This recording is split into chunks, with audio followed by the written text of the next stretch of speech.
ఉద్రిక్త పరిస్థితుల మధ్య కాపు నేత ముద్రగడ పద్మనాభంను అరెస్టు చేశారు పోలీసులు. ఈ ఏడాది జనవరిలో జరిగిన ఘటనలకు సంబంధించి కొందరిని అరెస్టు చేసిన నేపథ్యంలో వారిపై నమోదు చేసిన కేసులను ఎత్తివేయాలని, కాపులను బీసీ జాబితాలో చేర్చాలని డిమాండ్ చేస్తూ ముద్రగడ పద్మనాభం దీక్షకు దిగారు. ఉదయం దీక్ష ప్రారంభించిన ముద్రగడ తనకు అంతరాయం కలిగిస్తే ఆత్మహత్య చేసుకుంటానని హెచ్చరించారు. ముద్రగడ ఇంటికి అప్పటికే భారీగా కాపు నేతలు రావడంతో పోలీసులు వ్యూహాత్మకంగా వ్యవహరించారు. ముందు నేతలందరినీ అదుపులోకి తీసుకున్న పోలీసులు తర్వాత ముద్రగడ ఇంటి తలుపులు బద్దలు కొట్టి లోనికి ప్రవేశించారు. తర్వాత ముద్రగడను అదుపులోకి తీసుకున్నారు. వెంటనే అంబులెన్స్ లో రాజమండ్రి ప్రభుత్వాసుపత్రికి తరలించారు. అంబులెన్స్ ను అడ్డుకునేందుకు ప్రయత్నించిన కాపు నేతలపై పోలీసులు లాఠీచార్జ్ చేశారు.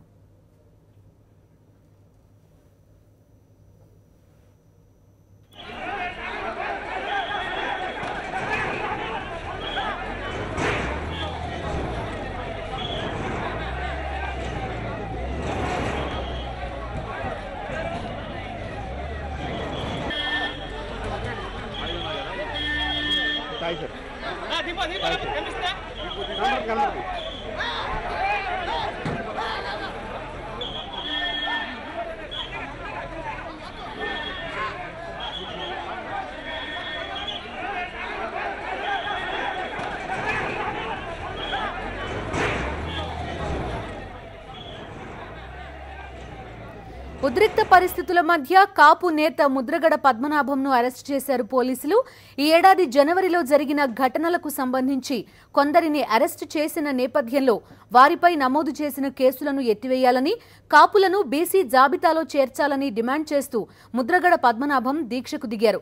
ఉదయం దీక్ష ప్రారంభించిన ముద్రగడ తనకు అంతరాయం కలిగిస్తే ఆత్మహత్య చేసుకుంటానని హెచ్చరించారు. ముద్రగడ ఇంటికి అప్పటికే భారీగా కాపు నేతలు రావడంతో పోలీసులు వ్యూహాత్మకంగా వ్యవహరించారు.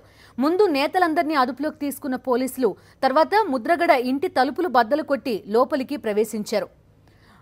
తర్వాత ముద్రగడను అదుపులోకి తీసుకున్నారు. వెంటనే అంబులెన్స్ లో రాజమండ్రి ప్రభుత్వాసుపత్రికి తరలించారు. అంబులెన్స్ ని అడ్డుకునేందుకు ప్రయత్నించిన కాపు నేతలపై పోలీసులు లాఠీచార్జ్ చేశారు.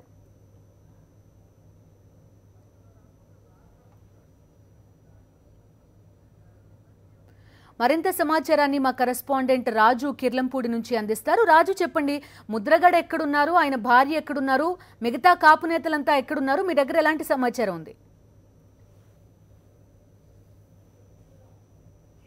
ఆయన పోలీసులు దీక్షను భగ్నం చేసి బలవంతంగా అంబులెన్స్ లో రాజమండ్రి తరలించడం జరిగింది. ఆయన సతీమణిని కూడా ఒక వాహనంలో కూడా తరలించారు. వీరితో పాటుగా ఎవరైతే ముద్రగడకి సంఘీభావం తెలుపుతూ అక్కడ ఉన్నటువంటి అనుచరులు ఎవరైతే ఉన్నారో వారి మీద లాఠీ చార్జ్ చేయడం జరిగింది.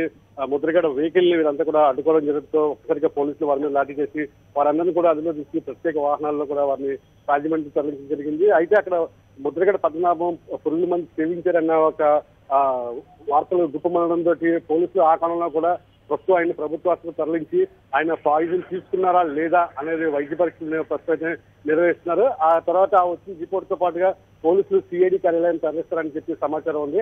అక్కడ రిమాండ్ రిపోర్ట్ దీనికి సంబంధించిన అన్ని కూడా అక్కడ ఉన్నటువంటి రిపోర్ట్లన్నీ కూడా తీసుకుని ఆయన్ని ఈ తెల్లవారుజామున లేదంటే రేపు కానీ కాకినాడ ఉన్నటువంటి సిఐడి కోర్టుకు సంబంధించిన మ్యాజిస్ట్రేట్ ముందు హాజరుపరిచే అవకాశం ఉంది.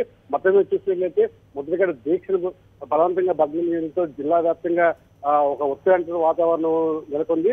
ముద్రగడ అరెస్టుకి సంబంధించి అటు కోనసీమలో అమ్మాజీపేటలో రేపు కాపు నేతలందరూ కూడా బంద్కు పిలిపించిన పరిస్థితి ఏర్పడింది. బిందు రైట్. రాజు, చెప్పండి, మిగతా నేతలు ఏమంటున్నారు? ఇప్పుడు ముద్రగడతో పాటు ఎవరన్నా ఉన్నారా?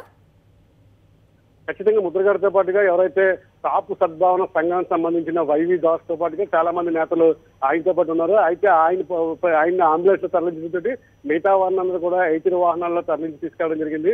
ముద్రగడ వేరుగా ఇతర నాయకులందరూ కూడా వేరుగా తరలించి వారందరినీ కూడా రాజమండ్రి ప్రభుత్వ ఆసుపత్రికి అయితే వైద్య పరీక్ష నిమిత్తం తరలించి తీసుకెళ్లడం జరిగింది. అక్కడి నుంచి సిఐడి కార్యాలయం తరలిస్తారనేది సమాచారం ఉంది. రైట్. రాజు, ఇప్పుడు పురుగుల మందు తీసుకుంటానని ఆయన చెప్పడం అదంతా మనం చూసాం. పోలీస్ వర్గాలు ఏమనుకుంటున్నాయి? తర్వాత పరీక్షలు ఎప్పట్లోగా పూర్తయి డీటెయిల్స్ తెలియచ్చు. అయితే పోలీసులు ఒకటే చెప్తున్నారు, ఆయన పురుగుల మందు తాగలేదు, తాగే ప్రయత్నం చేస్తున్నప్పటికీ మేము తలుపులు బద్దలు కొట్టి అడ్డుకోవడం జరిగింది. అయితే ఆ అడ్డుకునే క్రమంలో ఆ మందు అంతా కూడా ఆయన షర్ట్ మీద అదేవిధంగా నేల మీద అంతా కూడా పురుగుల మందు వదలడం జరిగిందని చెప్తున్నారు. మీడియాని ఎవరిని కూడా ప్రస్తుతం ముద్రగడ ఇంట్లోకి ఎవరిని కూడా అనుమతించిన పరిస్థితి. ఉదయం నుంచి కూడా మీడియా ప్రసారాలు ఆపివేయాలి, సెక్షన్ 144 అమల్లో ఉన్న నేపథ్యంలో ముద్రగడ వార్తలు కవరేజ్ చేయొద్దంటూ అది కలెక్టర్ నుంచి కూడా ఆదేశాలు రావడం జరిగింది. ఈ నేపథ్యంలో ముద్రగడ ఇంటి ఆవరణలో ఉన్న వాహనాలు, మీడియా వాహనాలన్నీ కూడా ఈ లైవ్ కవరేజ్ సంబంధించిన వాహనాలన్నీ కూడా కొద్ది దూరంలోని పంపించేయడం జరిగింది.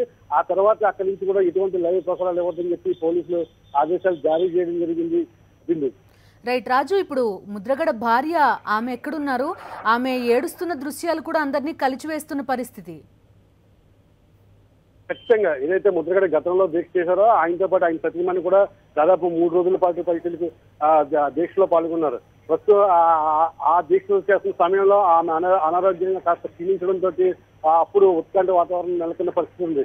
ఈ నేపథ్యంలో కూడా మళ్ళీ ఆమె నిన్న కూడా ముద్రగడ అనౌన్స్ చేస్తూ నేను మాత్రమే దీక్షలో పాల్గొంటానని చెప్పారు. ఆ తర్వాత ఉదయం అనూహ్యంగా ముద్రగడ సతీమణి కూడా దీక్షలో కూర్చోవడం జరిగింది. ఎప్పుడైతే ముద్రగడ బలవంతంగా తలుపులు తీసి ఆయన ఈడ్చుకువెళ్లి అంబులెన్స్ లో పరిస్థితి ఆ దృశ్యాలు చూసి ఆమె కన్నీరు మున్నీరుగా విలపించడం జరిగింది. అయితే చుట్టుపక్కల ఉన్న కాపు నాయకులు కూడా ఆ సంఘటనని అడుగు నుంచి ప్రయత్నించినప్పుడు కూడా పోలీసులు లాఠీ చార్జ్ చేసి వాళ్ళు శిథిరమాసం చేసి దొరికిన వాళ్ళు దొరికినట్టుగా వాహనాలు ఎక్కించి తరలించి తీసుకెళ్లిపోయారు. దీంతో ఆమె స్వయంగా ఒక వాహనాలు వెళ్ళి పోలీసులకు సరెండర్ అయ్యి ముద్రగడతో పాటు వెళ్ళడం జరిగింది. రాజు, అయితే మొదటి నుంచి 7 అరెస్టుకి సంబంధించి తప్పు నాది, నన్ను అరెస్ట్ చేయండి అన్నట్టుగానే మాట్లాడారు ముద్రగడ. నేనే నాదే మొదట నన్ను అరెస్ట్ చేయండి అనేది ఆయన వ్యాఖ్యగా కనిపిస్తోంది. సో ఇవాళ ఉదయం 9 నుంచి ఇప్పటి వరకు జరిగిన పరిణామాలను బట్టి ఈ మొత్తం దీక్ష అవుట్కమ్ ఏమని భావించవచ్చు? అయితే ఏదైతే తుని ఘటనకు సంబంధించి ఈ కేసులు ఉన్నాయో దాదాపు 69 కేసులు నమోదు చేయడం జరిగింది సిఐడి. ఈ 69 కేసులకు సంబంధించి 400 మందిని ఐడెంటిఫై చేశామని చెప్పడం జరిగింది. ముఖ్యంగా సెల్ ఫోన్ ద్వారా వీళ్ళందరినీ ట్రేస్ చేసి లేదా వీడియోలు, ఫోటోల ద్వారా ట్రేస్ చేసి నిందితులు గుర్తించామన్నారు. అయితే 69 కేసుల్లో కూడా ముద్రగడని ఏవన్గా చేశామని చెప్పి గతంలో వార్తలు వచ్చాయి. ఈ నేపథ్యంలోనే కేవలం 2 కేసుల్లో మాత్రమే ఇప్పుడు ఫస్ట్ ముద్రగడని అరెస్ట్ చేస్తున్నామని చెప్పి సిఐడి అధికారులు చెప్తున్న పరిస్థితి. అయితే గతంలో అంటే 2 రోజుల కిందట ఎవరైతే 7 అరెస్ట్ చేస్తారో అయితే దఫాలుగా మిగిలిన వాళ్ళని కూడా అరెస్ట్ చేశామని చెప్తున్నారు. అయితే ముద్రగడ మాత్రం ఒకటే చెప్తున్నారు, మొత్తం 69 కేసులు నమోదైన నేపథ్యంలో అన్ని కేసులకు సంబంధించిన ఛార్జ్ షీట్లు అరెస్ట్ వాళ్ళకి తీసుకొచ్చి మా లాయర్ని చూపిస్తే గానీ నేను చూపించిన పక్షంలో నేను వెంటనే స్వచ్ఛందంగా అరెస్ట్ అవుతానని చెప్పి ముద్రగడ స్పష్టంగా చెప్పడం కూడా జరిగింది. అయితే పోలీసులు ఒక్కసారిగా ఆ లాయర్లు ఉన్న సమక్షంలో లాయర్ని కూడా బయటకు పంపివేసి ఒక్కసారిగా ఇంట్లో చర్చకెళ్లి ముద్రగడని బలవంతంగా అదుపులో తీసుకుని ప్రస్తుతం ఆయన మీద రెండు కేసులు మాత్రమే ఉన్నాయి. సిఐకి సంబంధించి ఆ 2 కేసులకు సంబంధించి అరెస్ట్ చూపించినట్లు చెప్తున్నారు. Bindu. Right Raju, thank you.